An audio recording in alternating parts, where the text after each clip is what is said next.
দুই চাকার এই বাহন সাধারণত ব্যবহার করা হয় কাছের দূরত্বে যাতায়াতের জন্য। তবে কেউ কেউ পাড়ি দেন শত মাইল, চলে যান সুদূর পাহাড় পর্বত। দর্শক, ঈদের বিশেষ দেশ 24 আজ পরিচয় করে দেব তেমন একজনকে, যিনি প্রথম বাংলাদেশি হিসেবে এই সাইকেল নিয়ে গেছেন এভারেস্ট বেস ক্যাম্পে।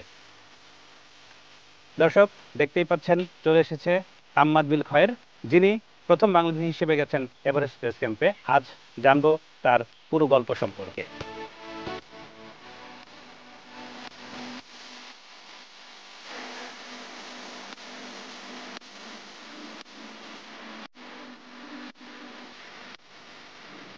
সাইকেল নিয়ে এভারেস্ট বেস ক্যাম্পে এই গল্প তো আমরা জানবোই, তার আগে সবচেয়ে শুরুতে জানতে চাই যে প্রথম যে আপনি সাইক্লিস্ট হবেন এইটা আসলে কিভাবে আপনার মধ্যে কাজ করা শুরু করলো? আমার তো আসলে 2016 সালের পর থেকে যেটা হচ্ছে, প্রতি বছরই আমি একটা বড় বড় এক্সপিডিশনে যাচ্ছি। তো বিগত 3 বছর ধরে আসলে মাথার ভিতর ঘুরতেছিল যে আমি নেপালে যাব সাইকেল নিয়ে।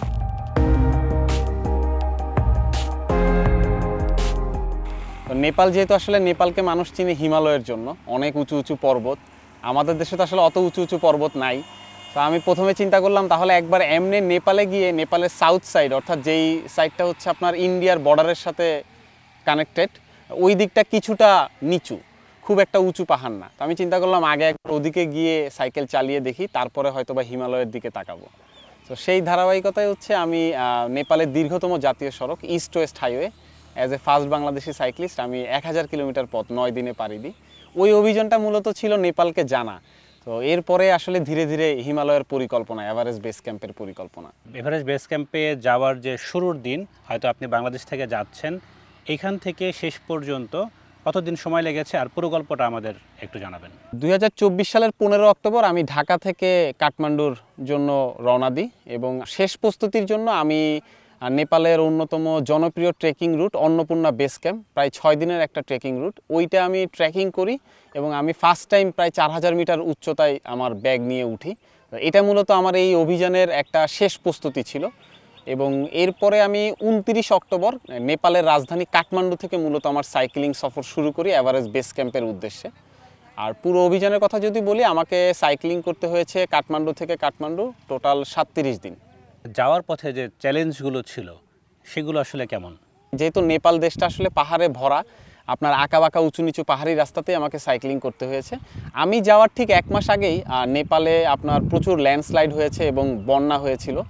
সো ওখানকার রাস্তাঘাট প্রচুর ভাঙা ছিল, তো বেশ চ্যালেঞ্জিং ছিল। উঁচু নিচু রাস্তা, নদীর পাড় দিয়ে রাস্তাগুলো হওয়ার কারণে যেটা হয়েছে, আপনার বন্যায় রাস্তাগুলো সবচেয়ে বেশি ক্ষতিগ্রস্ত হয়েছে। সো ওখান দিয়ে সাইক্লিং করাটা বেশ চ্যালেঞ্জিং ছিল। যতই উপরে যাচ্ছিলাম ফিজিক্যালি ততই ধীরে ধীরে উইক ফিল করতেছিলাম, অ্যান্ড দিনটা ততই মানে চ্যালেঞ্জিং হচ্ছিল। এবং 5 দিনের পরেই মূলত আমি পাকা রাস্তা ছেড়ে আমি মাটির রাস্তায়, অর্থাৎ পাহাড়ের ভিতরে ঢুকে যাই। এবং 7ম দিন আর 8ম দিনের মাঝামাঝি হচ্ছে আমি আমার প্রথম অর্জন পিকে পিক, এটাও প্রায় 4100 মিটার, তো পিকে পিক সামিট করি as a first Bangladeshi cyclist. ওই সামিটটা আসলে খুবই ভয়ঙ্কর ছিল। আমি রাতের 4টার দিকে আমার হেডল্যাম্প হচ্ছে লাগাই নিয়ে আমি সাইকেল নিয়ে বের হই যে আমি পিকে পিক সামিট করব। এবং আমি আসলে হিমালয়ের এমন বাতাস আগে কখনো দেখি নাই, মানে এত জোরে বাতাস হয়। আমাদের এখানে এটাকে আসলে ঝড় বলে, কিন্তু হিমালয়ে এটা খুবই স্বাভাবিক একটা ঘটনা। তো ওখানে ওই গ্রামগুলোর ছোট ছোট লজে হচ্ছে আমরা থাকতে হয়, ট্রেকার্সটা মূলত ওখানে থাকে। এরকম একটা লজে ছিলাম, রাতে 4টা বাজে হচ্ছে সাইকেল নিয়ে বের হয়েছিলাম, এবং মোটামুটি 6টা সাড়ে 6টার দিকে আমি হচ্ছে সামিট পয়েন্টে পৌঁছাইছিলাম।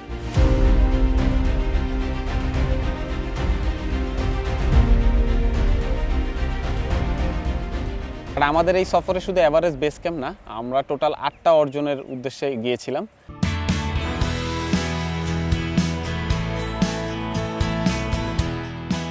আমি পিকে পিক সামিট করছি, তারপরে চুখুংরি পর্বত, এটাও 5000 মিটার উপরে, তারপরে আপনার কংমালা পাস, রেঞ্জোলা পাস, হ্যাঁ, ছোলা পাস। এগুলো হচ্ছে এভারেস্ট রিজিয়নে 3টা জনপ্রিয় পাস আছে 5000 প্লাস উচ্চতায়। এই 3টা পাস প্লাস 4টা পর্বত প্লাস হচ্ছে এভারেস্ট বেস ক্যাম্প, এই টোটাল 8টা অর্জন আমি 30 দিনে সাইকেলে শেষ করে তারপরে আরও 7 দিন সাইক্লিং করে আমি কাঠমান্ডুতে ব্যাক করি। আমরা শুনছিলাম চ্যালেঞ্জের কথা বলছিলেন, আসলে কি কি চ্যালেঞ্জ আর কি কি প্রতিবন্ধকতা আপনি আসলে মুখোমুখি হয়েছিলেন? হিমালয় তো আসলে উঁচু উঁচু পর্বতের জায়গা, ওখানে প্রত্যেকটা দিনই চ্যালেঞ্জিং ছিল। তবে বিশেষভাবে যদি কয়েকটা চ্যালেঞ্জের কথা উল্লেখ করি, আমি পিকে পিক থেকে বের হয়ে যখন আমার দ্বিতীয় অর্জন আমি চুখুংরি পর্বতের দিকে যাচ্ছিলাম। তো সুরকে নামে একটা গ্রাম আছে, ওই সুরকে গ্রামের ঠিক উপরে আবার লুকলা, খুবই জনপ্রিয় জায়গা। যারা এভারেস্ট বেস ক্যাম্প ট্রেকিংয়ে যায় তারা সাধারণত ওই লুকলাতে ফ্লাইটে এসে তারপরে ট্রেকিংটা শুরু করে। সো ওই লুকলার নিচে হচ্ছে সুরকে গ্রাম। আমি যখন ওই সুরকে গ্রামের জন্য যাচ্ছিলাম, তো ওই জায়গাটাতে আসলে কিছুটা ল্যান্ডস্লাইড হয়েছিল। ওখানে হচ্ছে আপনার মাইনিংয়ের কাজ চলতেছিল নতুন করে রাস্তা বানানোর জন্য। তো রাস্তাটা ভেঙে ফেলা হয়েছে। তো পাহাড়টা এইভাবে ভেঙে আপনার নিচে হচ্ছে দুধকোশি রিভার। তো জায়গাটা খুবই ভয়ানক ছিল।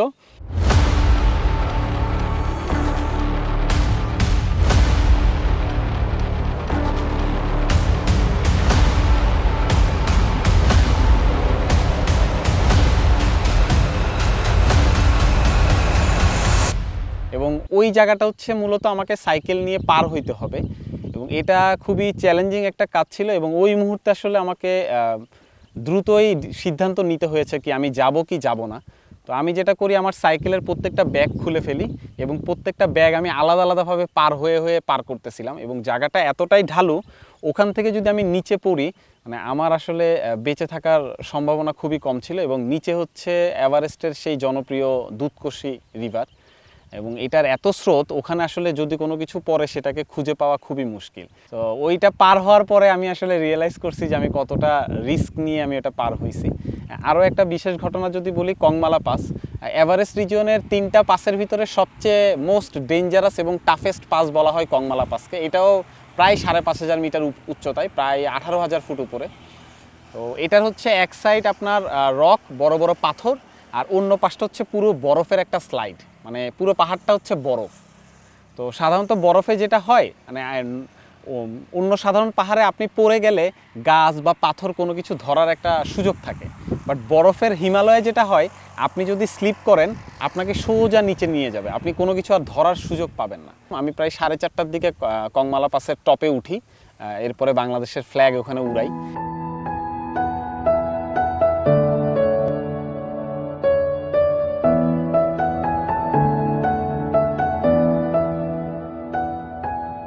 এরপরে যখন আমি নিচে নামা শুরু করি, তখনই আসলে সবচেয়ে ভয়ানক সময়টা কাটাই। যে আপনার ওই বরফে যখন পা দিচ্ছিলাম, মানে আমাকে মেক শিওর করতে হচ্ছিল যে আমার পা ওই বরফে থাকবে, স্লিপ করবে না। কারণ যদি আমি স্লিপ করি, আমি সাইকেল নিয়ে সোজা নিচে গিয়ে পড়বো এবং কেউ জানবেও না। কারণ আমি যেহেতু, সেটা কত হাজার ফুট নিচে? এটা হচ্ছে আপনার সোজা নিচে যাবে, প্রায় আপনাকে মানে 2,000-1,500 মিটার নিচে নামাই ফেলবে। সো এটা খুবই রিস্কি কাজ ছিল। অ্যান্ড আমি 11:30 বাজে পাড়ায় ঢুকার পরে পাড়ার হোটেলের যে মালিক ছিল, ভদ্রমহিলা আমাকে দেখে রীতিমতো হতবাক যে রাতের 11:30 বাজে আমি কংমালা পাস থেকে নামছি। এবং হোটেলের ডাইনিংয়ে যখন গেলাম সকালে, ওই ভদ্রমহিলা বিভিন্ন দেশের যে ট্র্যাকার্সরা ওই ডাইনিং রুমে বসে ব্রেকফাস্ট করে।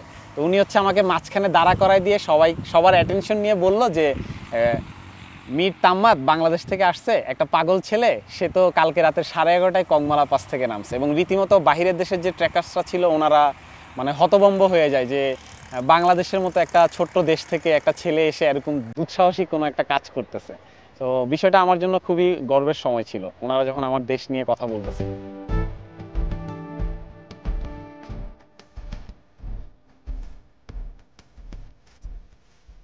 হিমালয়ে আপনার নির্জন জায়গা, আপনার এক গ্রাম থেকে আরেক গ্রাম, এর মাঝখানে আপনি কিছুই পাবেন না। আপনাকে ওই পুরো রাস্তার জন্য পানি খাবার নিয়েই রওনা দিতে হবে। সারাদিন আমি যা খাবো সেটা আসলে আমাকে ক্যারি করতে হয়েছে। আমার এখনও মনে আছে, আমি যখন কাঠমান্ডু থেকে আমার সফর শুরু করেছিলাম, আমি টোটাল 6 কেজি চকলেট নিয়ে হচ্ছে আমার সফরটা শুরু হয়। এই অভিযানে মানে বিশেষ কোনো গেজেট কিংবা প্রযুক্তি কি ব্যবহার করতে হয় কিনা? আসলে এভারেস্ট বেস ক্যাম্প ট্রেকিং রুটটা খুবই জনপ্রিয়, এবং আপনি প্রতিদিন সকালে যখন যেই গ্রাম থেকে আপনি বের হবেন দেখবেন প্রচুর ট্রেকার্স ওই রুটে হাঁটতেছে। তো ওখানে আসলে বিশেষ কোনো প্রযুক্তির খুব প্রয়োজন নাই, মানে লাইক আমরা অন্য জায়গায় ঘুরতে গেলে যেমন আমাদের গুগল ম্যাপের সহযোগিতা লাগে, জিপিএস এটা সেটা লাগে, কিন্তু আমার মনে হয় ওই জায়গাতে এটার খুব একটা প্রয়োজন হয় না, আমার বিশেষ প্রয়োজন হয় নাই। আপনি মানুষজন হেঁটে গেলে যেটা হয়, একটা রাস্তা আসলে মোটামুটি একটা ছাপ বসে যায়, তো মোটামুটি ওখান দিয়ে হাঁটলে বোঝা যায় যে রাস্তা এটাই।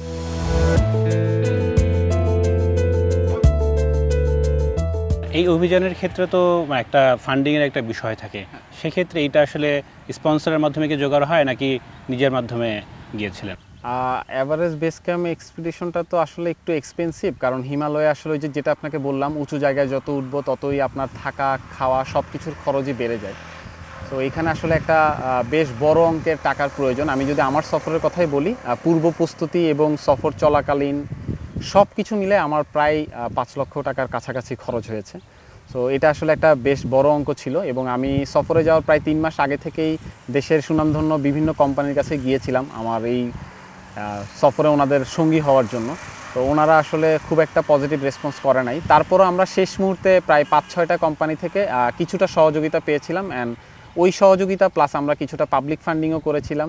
তো সব কিছু মিলিয়ে আসলে একটা অপূর্ণ ফান্ডিং নিয়েই আমাদের যাত্রাটা প্রথমে শুরু করতে হয়েছিল। একটা গল্প বলছিলেন যে সাইকেল আপনি ফেরত দিয়েছিলেন যারা আসলে হ্যাঁ। আপনাকে স্পন্সর করেছিল, পরে আবার আপনাকে দিয়ে দিয়েছে। বিষয়টা হচ্ছে, আমার তো আসলে মাউন্টেন বাইক নাই।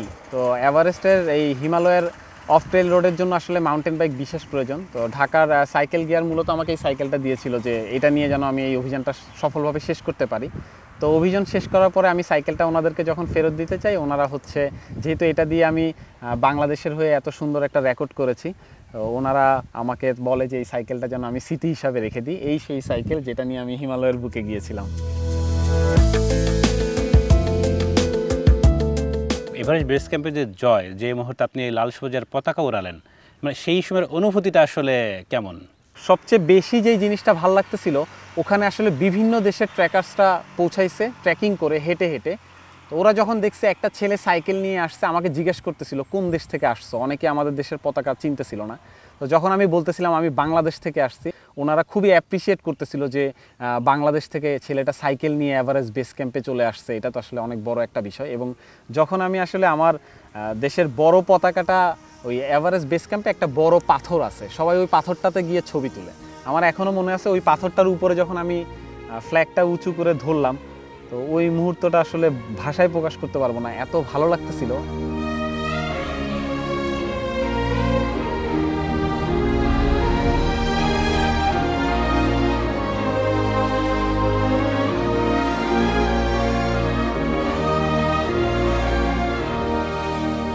আনন্দের মুহূর্ত সত্যি অসাধারণ।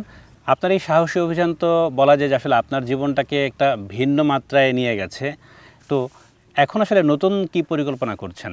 সামনের 1 বছরে আমার আসলে দুটো পরিকল্পনা আছে। একটা হচ্ছে আমার ওয়ার্ল্ড ট্যুর সিজন 1। এই সফরে হচ্ছে 6 মাসে 6 দেশে বিশ্ব ভ্রমণের একটা যাত্রা করার পরিকল্পনা আছে। এবং আমি এরপরে যেহেতু 2026-এ বিশ্বকাপ, ফুটবল বিশ্বকাপে আমি আমার প্রিয় খেলোয়াড় মেসিকে একটা গ্র্যান্ড ট্রিবিউট দেওয়ার পরিকল্পনা আছে মেসির দেশে গিয়ে।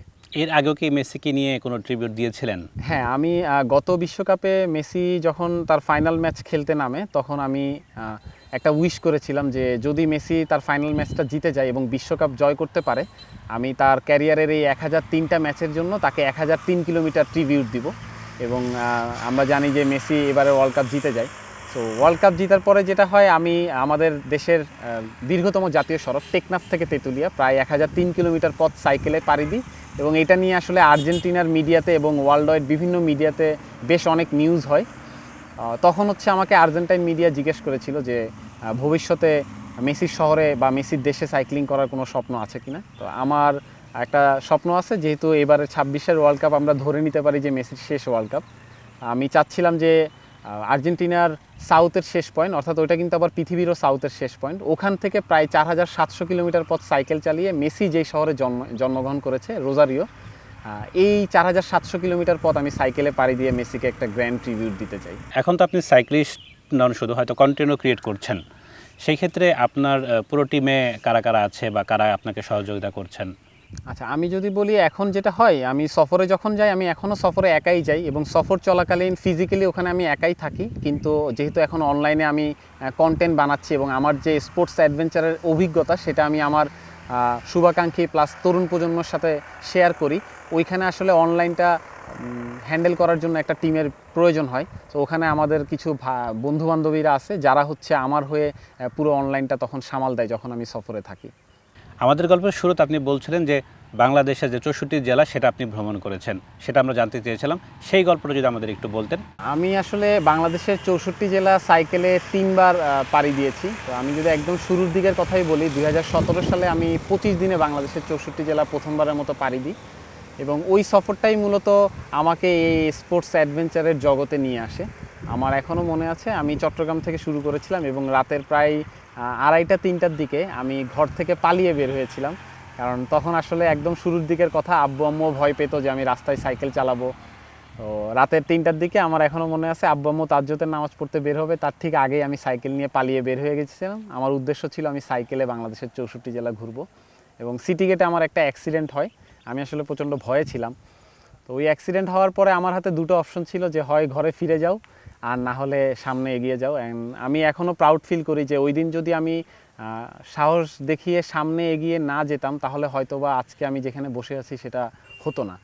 তো ওইটা আসলে আমার লাইফ চেঞ্জিং একটা সফর ছিল, আমার জীবনের প্রথম সলো এক্সপিডিশন। একা বের হয়ে আমি 25 দিন ঘরের বাইরে ছিলাম। আর দ্বিতীয় 64 জেলার কথা যদি বলি, ওটা একটা ডোমেস্টিক রেকর্ড ছিল।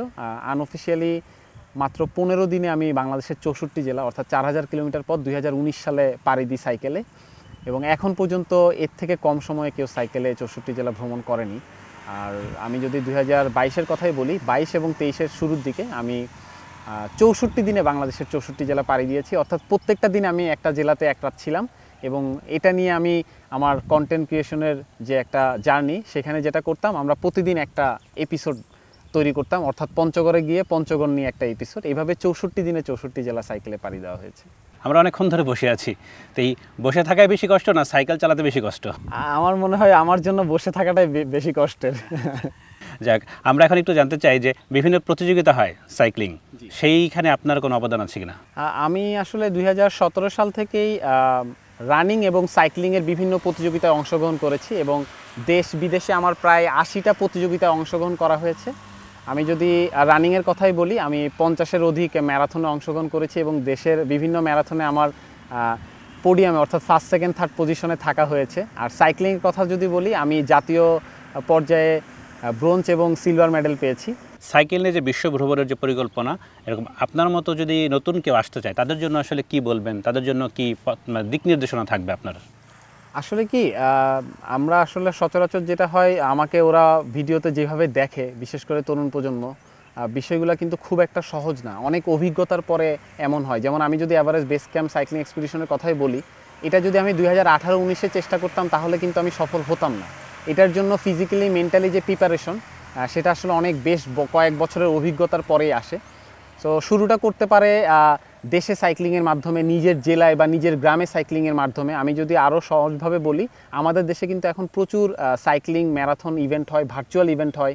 আপনি চাইলে নিজের জেলায় থেকেই ওই প্রতিযোগিতাগুলোয় অংশগ্রহণ করতে পারবেন।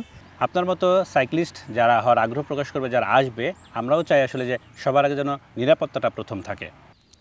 একটি সাইকেল, সুনির্দিষ্ট লক্ষ্য আর আত্মবিশ্বাস, এতেই অসম্ভবকে সম্ভব করেছেন তাম্মাদ বিল খয়ের।